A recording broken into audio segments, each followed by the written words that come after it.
I want to ask you, before we talk about Benny Gantz, about the phenomena called Zehut party.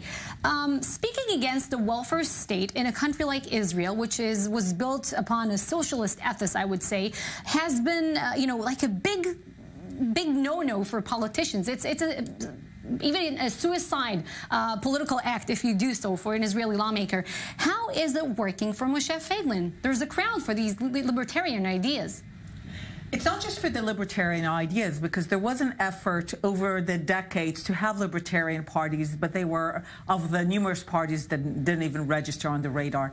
He combines his libertarian ideas with extreme right-wing messianic nationalism. Do you think his supporters, his very young supporters, are going with Feiglin? They're supporting him for this agenda? Yes, a left-wing. Not the economic one? The combined. They love the radical element. Every elections, there's always a party that does well with new voters, first-time voters. It always tends to be the party that kind of surprises a little. If this were a left-wing party that came with considered libertarian views and also came with views about kind of compromises, territorial compromises, I can assure you we would not have been noting it. It's only the combination that appears very radical that appeals to the first-time voters. Do you think?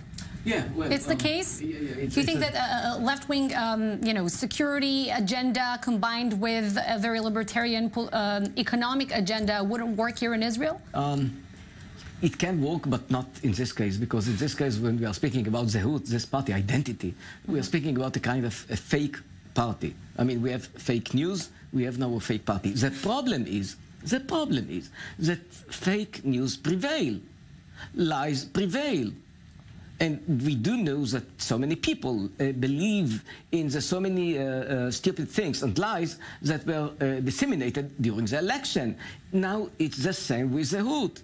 He managed to obscure everything that he really thinks in order to recruit a new audience. But he doesn't deny his nationalist viewpoint. He says, I want to build a third temple. I want to have Jews pray in the temple now. But he acknowledges... he does not emphasize... I'm not going to get that chance. I want to focus on the economics. This is a part of the tragedy of Israel. I mean, this is the Israeli paradox. I mean, people do not vote for what they really want. I mean, yeah, it is a tragedy, because if you go to public polls, very reliable, not every poll is reliable, but when we are speaking about very reliable polls, we see that people, for example, between 70 to 90% are against annexation, for example. Look at Benjamin Netanyahu. He just declared, I'm supporting annexation, even of the very isolated settlements. Well, it doesn't mean that they're voting against what they believe in. Maybe they have different priorities. It's not the only. It's not the only. I mean, when it's an issue after issue, a topic after topic. You spoke about the Kotel, for example, mixed gender prayers. I mean, most Israelis are supporting mixed gender prayers. And when you go to the coalition that is going to be formed, that is ruling us now, you see that we have a kind of majority that is against. So in every, actually, look at the national identity law, for example.